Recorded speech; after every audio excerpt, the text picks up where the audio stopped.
Hola, en este vídeo voy a tratar de explicar todas las cosas que están ocurriendo con la inteligencia artificial en los últimos días. Antes de nada, voy a aclarar por qué para mí es importante, después qué está pasando ahora mismo, qué va a ocurrir a medio plazo y de forma mucho más especulativa qué va a ocurrir a largo plazo.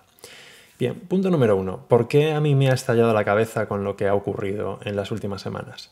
Hace algo más de 15 años terminé mi proyecto a fin de carrera que trataba de computación teórica, máquinas de Turing, complejidad, bueno, unas cosas un poco raras de la jerarquía de Chomsky, que es un tema de teoría de computación, que no vamos a entrar ahí, pero básicamente mi conclusión fue: el día que pase X, las máquinas van a dominar el mundo. Bien, pues ese X ha ocurrido hace 10 días, con lo cual a mí la verdad me estalló un poco la cabeza con todo esto. ¿Qué es ese X? Es la comprensión del lenguaje humano, ¿vale? Es un poco largo de explicar, pero básicamente GPT-4 consigue comprender el lenguaje humano, y no porque sea humano, sino porque tiene un nivel de organización de información bastante complejo, a un nivel pues muy aceptable. El ejemplo que es más claro es entender frases como: el violín no cabe en la caja porque es demasiado grande. ¿Qué es demasiado grande, el violín o la caja? Bien, esto para un ser humano pues es muy fácil porque entiende ese contexto, pero para una máquina no lo era. Y esto ya está ocurriendo.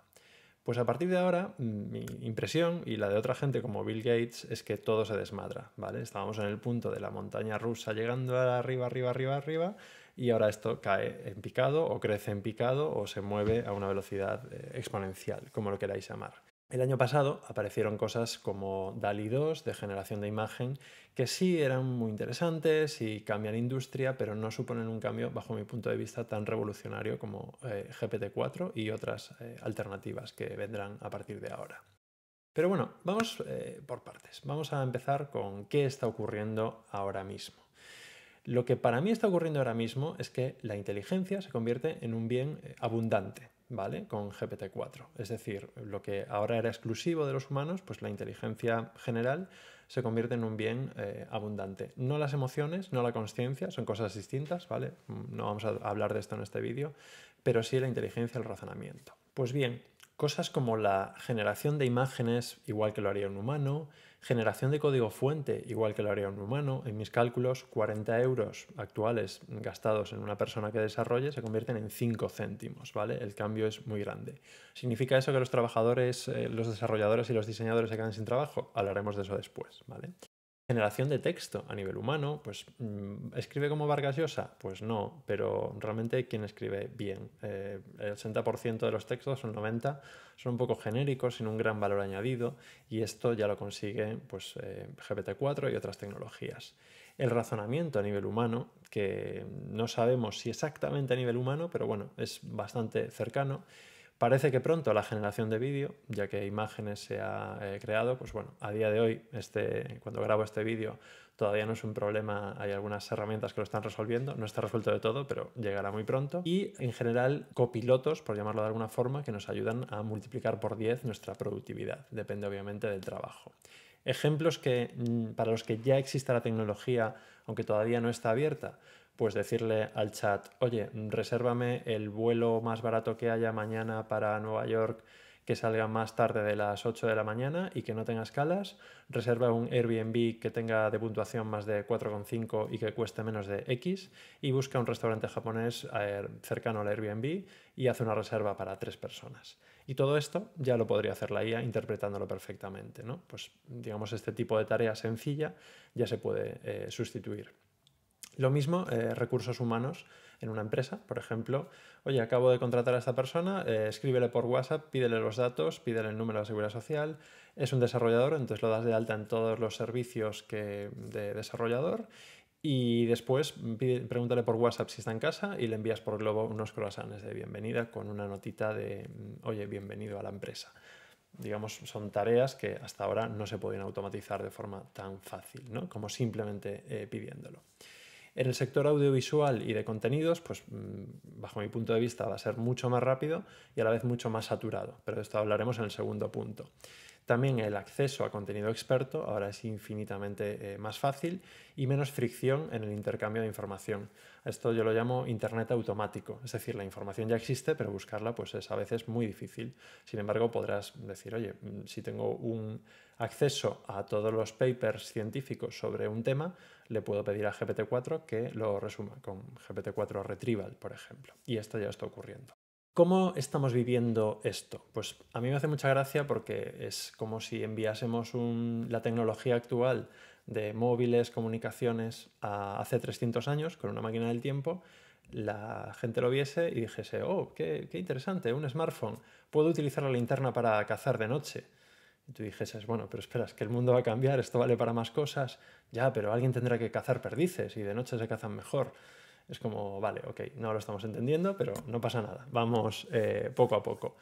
Y lo mismo con los fallos que están ocurriendo, ¿no? Porque GPT-4 obviamente es una tecnología en modo de prueba, que no va a ser la definitiva, no está especializada.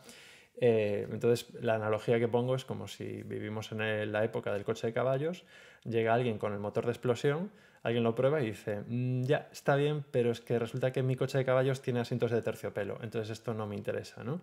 Es un poco esa analogía. De hecho, Sam Altman, el creador de GPT-4, decía en una entrevista que si hace 5 años le dicen que va a lograr algo parecido a la inteligencia artificial general y la gente lo va a criticar por cosas como que no sabe contar caracteres, es como, no se lo creería. Bueno, pues está ocurriendo.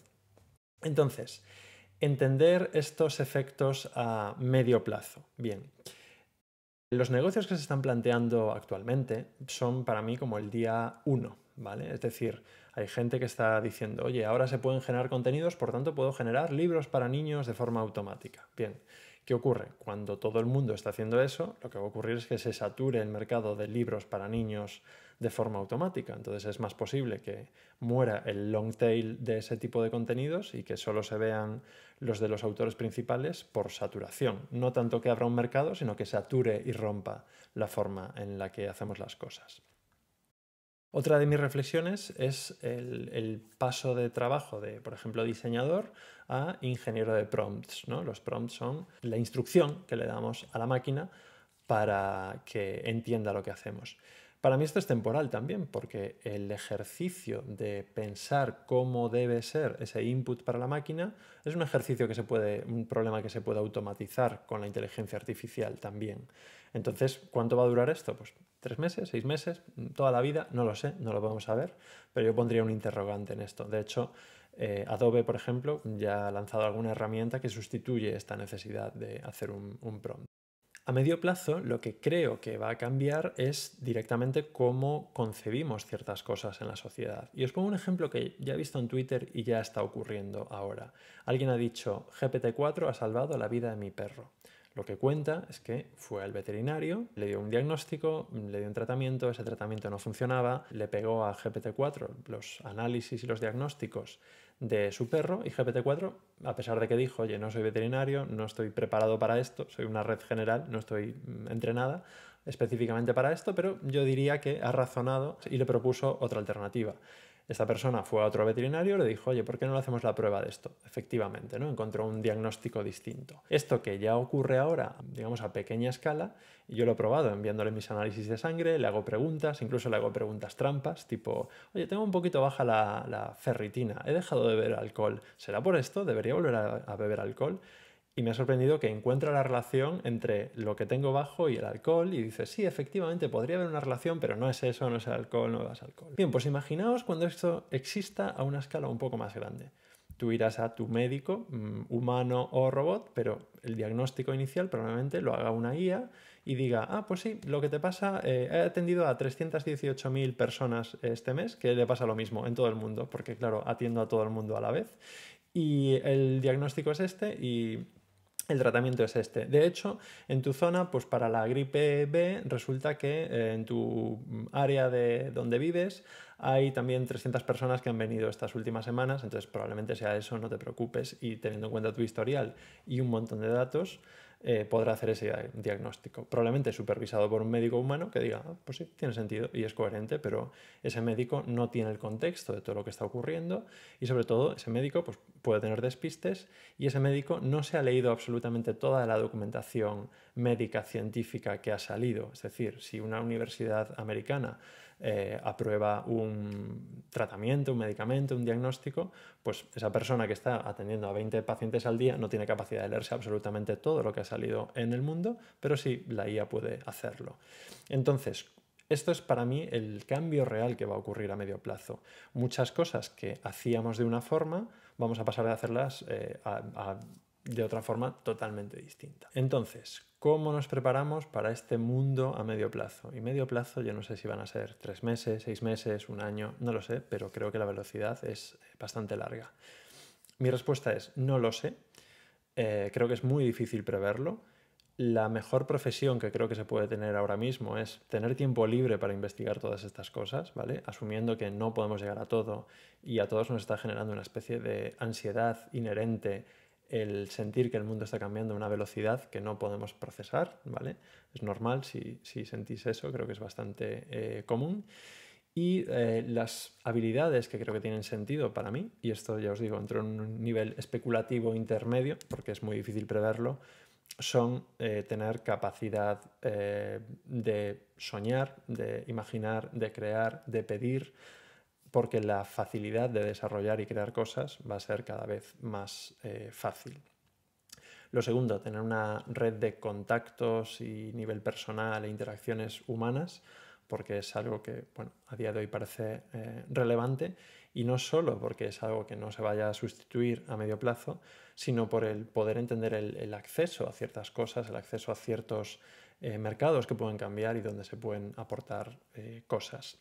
Y por último, y esto es de Yuval Noah Harari, la única habilidad relevante a largo plazo es la adaptación al cambio, ¿no? Esta flexibilidad mental. Tenemos que ir al fisioterapeuta de las neuronas o como lo queráis llamar para tener esa flexibilidad para aceptar lo que venga. Y pasamos por último a la última visión más especulativa, más difícil, que es la inteligencia artificial general. Este es un modelo en el que muchos autores están de acuerdo que en el momento que la inteligencia artificial iguala la capacidad de un ser humano, las cosas cambian completamente, ¿vale? Y os pongo un ejemplo. Imaginad que tenemos un problema como el cambio climático. Pues hay miles y miles de personas o millones de personas trabajando en investigar el cambio climático a nivel mundial. Imaginemos que esas personas las podemos, o al menos su parte de inteligencia, las podemos replicar en una máquina y, sean las que sean, pues multiplicarlas por 1.000.000. Y además, en vez de trabajar 8 horas al día, van a trabajar 24 horas porque son máquinas. Y además van a poder leer toda la información que hay casi en tiempo real o infinitamente más rápido que un humano. Y además, pues no van a tener vacaciones, no van a tener bajas, no se van a enfadar con sus compañeros, va a ser una asignación de recursos pues prácticamente perfecta. Pues le pediremos a esa inteligencia artificial a nivel humano que investigue eso y a lo mejor pues en un día evoluciona tanto como en 40 años de los seres humanos normales. Digo que es especulativo, pero podéis entender ese razonamiento. ¿Y qué es lo que ocurre? Si en vez del cambio climático investigamos la inteligencia artificial con inteligencia artificial, es de esperar que esa curva no pare ahí. No tenemos por qué pensar que somos lo más inteligente que se puede crear en el universo, ¿no? De hecho, sabemos que no. Entonces, a partir de ahí llegaría una superinteligencia artificial. Lo que ocurre ahí ya es puramente especulativo, casi filosófico. Lo que pasa es que tratar de pensar qué pensaría esa inteligencia artificial sería como que nuestro perro o posiblemente una hormiga piense como pensamos nosotros, ¿no? Lo pensaría en términos de, pues claro, lo que hace es conseguir más comida y mear en más esquinas. Bueno, no exactamente es la filosofía humana. A partir de ahí lo que venga pues es ya muy filosófico. Hay varios libros que cuentan muchos escenarios y esto ya os digo que es especulativo. Lo que sí os digo es que la media de expertos hacían previsiones en torno a, no recuerdo, 2040, o 40 años a partir de ahora, es decir, a lo largo de este siglo. pero sinceramente yo creo, y otras personas expertas en este campo, creen que lo que ha ocurrido la semana pasada acelera este proceso. En resumen, el mundo está cambiando ya en muchos sectores, va a cambiar mucho a medio plazo y acelera ciertos cambios a largo plazo que no podemos prever, no podemos saber cómo será. ¿Qué dudas nos plantea esto? Ya por cerrar. Un montón.